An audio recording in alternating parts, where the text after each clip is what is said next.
What does it mean to say we are children of God? Is there any benefits to being a child of God? And we're going to pray that in the end, releasing that awareness that we are children of God, not just of our earthly parents, but of our heavenly Father.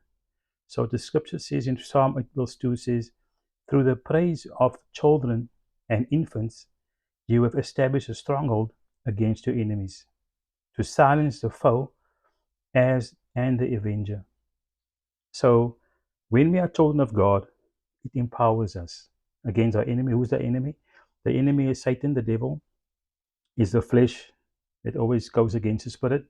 And now we are empowered because we realize that we are children of the living God. And now we have some authority that we can exercise against the enemy. It actually, we can defeat the enemy just by the awareness that we are children of God, the living God. An amazing thing to understand that the God in heaven, Father God, we are his children on the earth. Those who have received Jesus Christ, because remember, he's the only begotten Son. He's the one Son. And then when he died on the cross, he brought all of us into the family of God. And now we can say that we are children of the living God. In that awareness, it says here, through the praise of children, do we praise God? Yes, we honor, we love God, and we praise, we exalt his name. We exalt him, we praise God.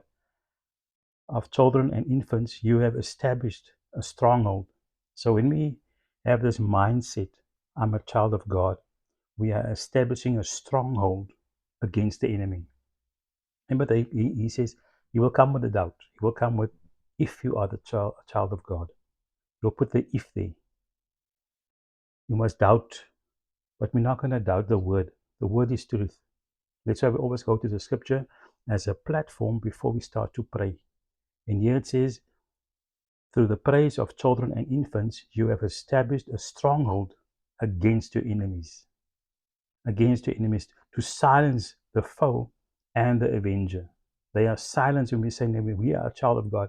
So whenever something happens against you, you have the right to say, I'm a child of God, and I overcome this by the power of God, because God's power is in me and through me as a child of God. Now let's look to Psalm 34 verse 11. It says, come, my children, listen to me. I will teach you the fear of the Lord. Come, my children. I will teach you the fear of the Lord. If we say we are children, doesn't matter what our age is. We can be a grandparent, we can be a mother, father. We are still children of God. There's one true Father in heaven, and we are his spiritual children. So he want to teach us about spiritual things. What is the fear of the Lord? Remember, we said that is to respect, to honor, and to reverence. We respect God with everything we have.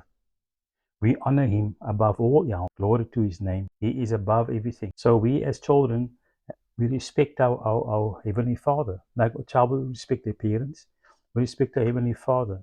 And he teaches us. How does he do that? Through the guidance of the Holy Spirit inside of us, but also by the Word of God. The Scriptures, it teaches us. If we will receive the Word as a child of God. Now here in Psalm 37, from verse 25 to 27, it says, I was young and now I am old, yet I have never seen the righteous forsaken, or their children begging bread. Now, what parent does not provide for their children, especially if they are infant? An infant cannot survive on their own. They need the mother's breast milk, or they need before they can have chew any kind of substance. They can't fend for themselves, an infant. Now, when we say we are children of God, that is our position to God. We are like infants, totally, completely dependent on our Father. And it says here, because we are children, that is the way. A parent will go out of their way to make sure the child is provided for.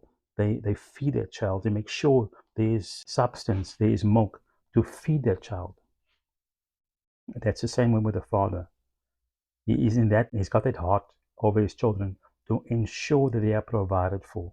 So when we have the understanding of how God loves us as a child, and we have that assurance in Him that He will take care of us like we are infants. Because if you can supply your own needs, why would you need God? That's why it's so difficult for people that are able to supply their own needs. But we talk about the things of God, the spiritual things, these things of eternity, the life after death, those kind of things we were talking about.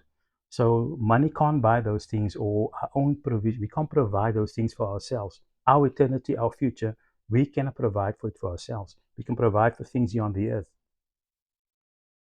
shelter, clothing, those kind of things. But we're talking about an eternal God who's got an eternal glory waiting for us, an eternal relationship with God that goes on and on forever into eternity. So it says there, they are always generous and lend freely. That should be our attitude. We are always generous. Don't keep things for yourself. It must flow from us, because God flows to us from the heavens into our lives, and we release to those who are in need, those we are led to help and assist. Their children will be a blessing. Our children, because you have the understanding of the Word of God that says, I'm a child of God, and because the blessing of God is on me, my children will be blessed. It becomes generational. Becomes generational. You declare it over your children. Whether they know God or don't know God, you call them blessed, and you pull them into the kingdom. You have this power you can release over them as you pray from the point of view as being a child of God. We are children of the living God. Turn from evil and do good. That's what we did. We turned from evil, and now we're going to do good, because God is good.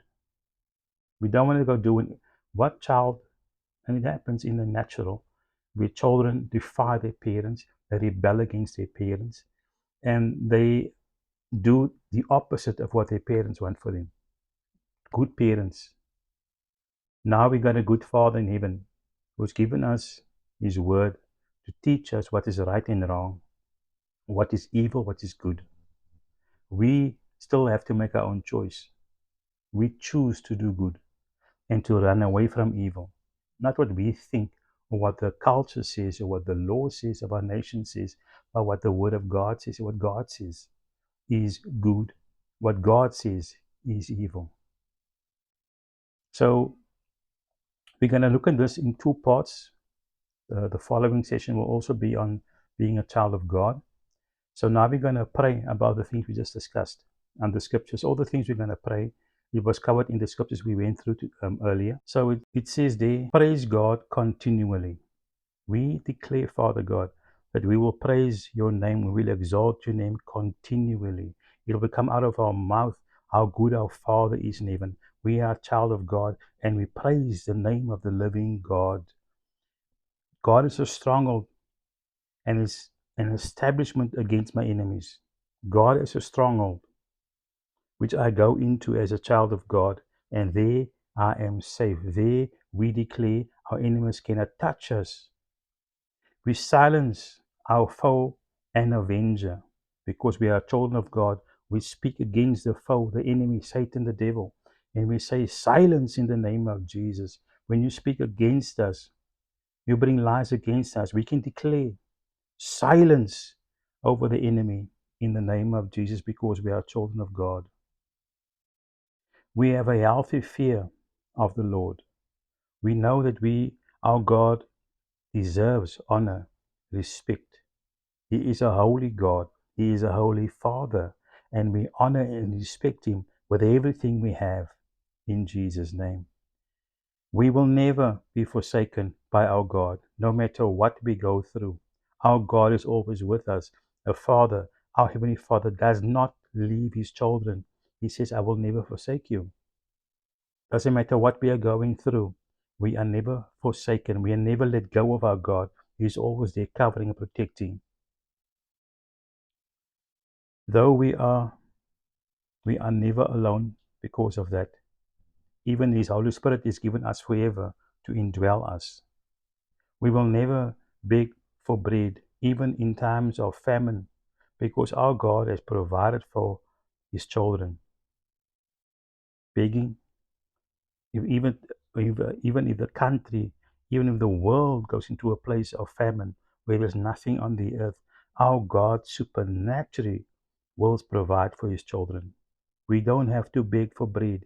We have a Father who takes care of us, and we declare to be so in Jesus' name. Amen. So, friends, that is our start, just to get the understanding, more depth. Because when we understand and know that we are children of God and we have that awareness, now we have more authority that we can exercise, because we're now speaking from that perspective. Don't let the things of the world separate us from that reality that we are children of the living God. If you can click the subscribe button, bottom right hand corner, as we grow our prayer group all over the world. Till the next session, God bless.